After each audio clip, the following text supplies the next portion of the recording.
ओम शांति। बाप दादा मधुबन से मीठे बच्चे, तुम आत्माओं को अपना अपना रथ है। मैं हूँ निराकार। मुझे भी कल्प में एक ही बार रथ चाहिए। मैं ब्रह्मा का अनुभवी वृद्ध रथ उधार लेता हूँ। प्रश्न: किस निश्चय के आधार पर शरीर का भान भूलना अति सहज है? उत्तर: तुम बच्चों ने निश्चय से कहा, बाबा हम आपके बन गए। तो बाप का बनना माना ही शरीर का भान भूलना।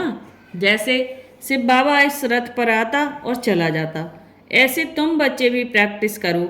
इस रथ पर आने जाने की, अशरीरी बनने का अभ्यास करो। इसमें मुश्किल का अनुभव नहीं होना चाहिए। अपने को निराकारी आत्मा समझ बाप को याद करो। गीत है ओम नमः शिवाय।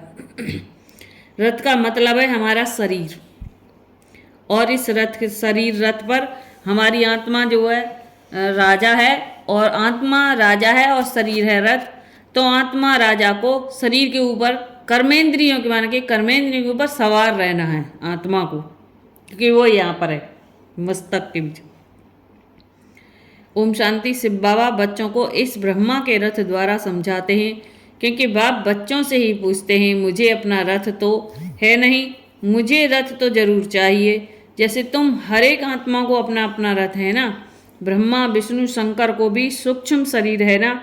लक्ष्मी नारायण आदि सब आत्माओं को शरीर रूपी रथ है जरूर, जिसको अस्वच्छ कहते हैं तो मनुष्य ना मनुष्य की ही बात समझाई जाती है। जानवरों की तो बातें जानवर जाने, यहाँ तो मनुष्य सृष्टि है। तो बाप भी मनुष्यों को बैठ समझाते हैं। मनुष्य में भी जो आत्मा है उनको बैठ समझाते हैं। डायरेक्ट पूछते हैं, तुम हर एक को अपना अपना शरीर है ना। हर एक आत्मा शरीर लेती है और छोड़ती है। मनुष्य तो कह देते कि आत्मा 84 लाख जन्म लेती। यह भूल है, यह तो भूल है। जबकि तुम 84 जन्म लेकर ही बिल्कुल फां हो गए हो, थक गए हो, कितने तंग हो गए हो। तो 84 लाख जन्मों की तो बात ही नहीं। यह है तो मनुष्यों के कपोड़े। तो बात समझाते हैं, तुम आत्माओं का भी अपना अपना रथ है। माना हम आत्माओं का अपना अपना शरीर है। मुझे भी तो रथ चाहिए ना, मुझे भी शरीर चाहिए। मैं तो तुम्हारा बेहद का बाप हूँ। गाते भी हैं, पतित पावन ज्ञान का सागर तुम, और कोई को पतित पावन नहीं कहेंगे। लक्ष्मी नारायण आदि को भी नहीं कहेंगे। पतित सृष्टि को पावन बनाने वाला अर्थात पावन सृष्टि स्वर्ग का रचयिता परम पिता परमात्मा बिगर कोई हो नहीं सकता। सुप्रीम फादर वही है। बाप जानते हैं तुम नंबरवार पत्थर बुद्धि से पारस बुद्धि बन रहे हो। बाहर वाले मनुष्य यह नहीं जानते। तो बाप समझाते हैं, मुझे भी जरूर रथ तो चाहिए ना। मुझ पतित पावन को जरूर पतित दुनिया में आना पड़े ना। प्लेग की बीमारी होती है तो डॉक्टर को प्लेगियों के पास जाना पड़ेगा। बाप कहते हैं, तुम्हारे में 5 विकारों की बीमारी आधा कल्प की है। मनुष्य तो दुख देने वाले हैं। इन 5 विकारों से तुम बिल्कुल ही पतित बन गए हो। तो बाप समझाते हैं, मुझे पतित दुनिया में ही आना पड़े ना। पतित को ही भ्रष्टाचारी कहा जाता है, पावन को श्रेष्ठाचारी कहेंगे। बरोबर तुम्हारा भारत पावन श्रेष्ठाचारी था। लक्ष्मी नारायण का राज्य था, जिसकी ही महिमा गाते हो। सर्व गुण संपन्न, वहाँ सब सुखी थे। यह तो कल की बात है। तो बाप कहते हैं, मैं आऊँ तो कैसे आऊँ, किसके शरीर में आऊँ? पहले तो मुझे प्रजापिता चाहिए। सूक्ष्म वतनवासी को यहाँ कैसे ले आ सकता? वह तो फरिश्ता है ना, उनको पतित दुनिया में ले आऊँ? यह तो दोष हो जाए। कहेंगे मैंने क्या गुनाह किया? बाप बड़ी रमणीक बातें समझाते हैं। समझिएगा वही जो बाप का बना होगा, घड़ी घड़ी बाप को याद करता रहेगा। बाप कहते हैं, मैं तो आता ही हूँ तब जब धरती पर पाप बढ़ जाता है। कलयुग में मनुष्य कितने पाप करते हैं। तो बाप पूछते हैं, बच्चे बताओ, मैं आऊँ तो किस तन में आऊँ? मुझे चाहिए भी जरूर वृद्ध अनुभवी रथ, यह जो मैंने रथ लिया है। बरोबर इनके बहुत गुरु किए हुए हैं, शास्त्र आदि पढ़ा हुआ है। यह भी लिखा हुआ है ना कि बहुत पढ़ा हुआ था। अर्जुन की बात नहीं, मुझे कोई अर्जुन व कृष्ण का रथ थोड़ी चाहिए। मुझे तो चाहिए ब्रह्मा का रथ। उनको ही प्रजापिता कहेंगे, कृष्ण को तो प्रजापिता नहीं कहेंगे। बाप को तो ब्रह्मा का ही रथ चाहिए, जिससे ब्राह्मणों की प्रजा रचे। ब्राह्मणों का है सर्वोत्तम कुल, विराट रूप दिखाते हैं ना। देवता, क्षत्रिय, वैश्य, शूद्र, बाकी ब्राह्मण कहाँ गए, यह किसको भी पता नहीं। ऊंचते ऊंचे ब्राह्मणों की चोटी चोटी हो तब ही समझा जाता है कि यह ब्राह्मण है। सच्ची सच्ची चोटी तो तुम्हारी है, तुम राज ऋषि हो। बड़ी चोटी वाले ऋषि उनको कहा जाता है जो पवित्र रहते हैं। तुम हो राजयोगी, राज ऋषि, राजाई के लिए तपस्या कर रहे हो, वह मुक्ति के लिए हठयोग की तपस्या करते हैं। तुम जीवन मुक्ति राजाई के लिए राजयोग की तपस्या कर रहे हो। तुम्हारा नाम ही है शिव शक्ति। शिव शक्ति, शिव बाबा तुम्हें रीइनकार्नेट करते हैं तो तुम फिर से भारत में जन्म लेते हो। जन्म लिया है ना, कोई ना तो भल जन्म लिया है, परंतु समझते नहीं कि हम शिव बाबा के बने हैं, उनके पास जन्म लिया है। अगर ऐसा समझे तो शरीर का भान बिल्कुल ही निकल जाना चाहिए। जैसे शिव बाबा निराकार इस रथ में है, तुम भी अपने को निराकार आत्मा समझो। बाप कहते हैं बच्चे मुझे याद करो, अब वापिस घर चलना है। तुम तो पहले अशरीरी थे, फिर देवी व देवता का शरीर लिया, फिर क्षत्रिय शरीर, फिर वैश्य शरीर, फिर शूद्र शरीर लिया। अभी फिर तुम अशरीरी बने हो।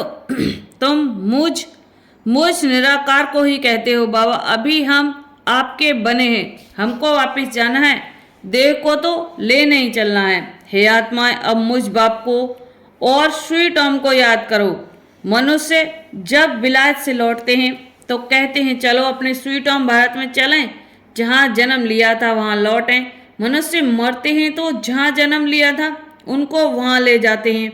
समझते हैं भारत की मिट्टी का बना हुआ है तो वह मिट्टी भारत में ही छोड़ें।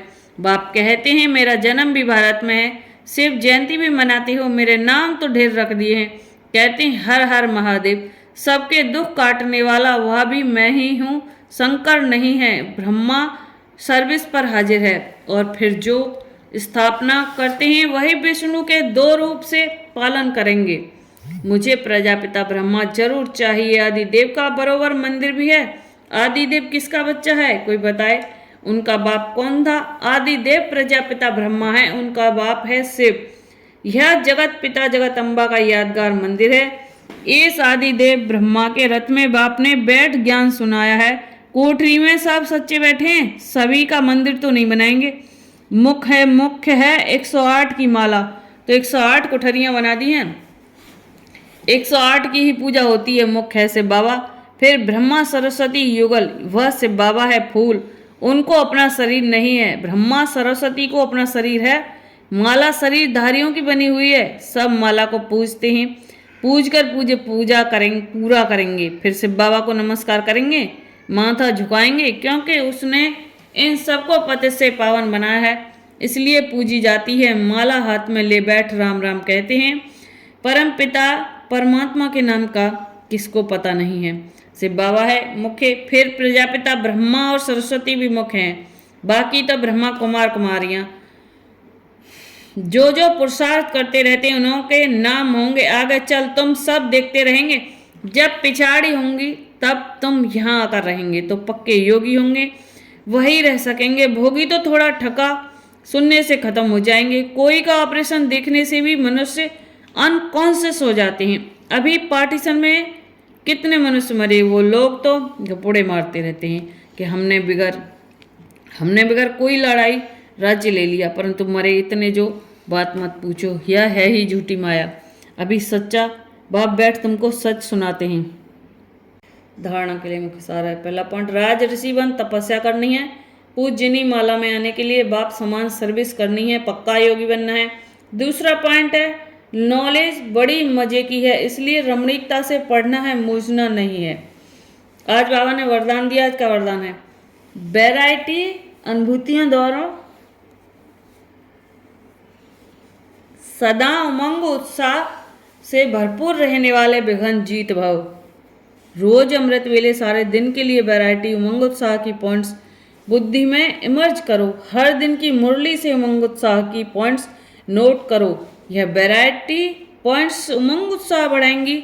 मनुष्य आत्मा का नेचर है कि वैरायटी पसंद आती है, इसलिए चाहे ज्ञान की पॉइंट्स मनन करो या रुद्रयान करो, वैरायटी रूप से जीरो बन अपने हीरो पार्ट की स्मृति में रहो।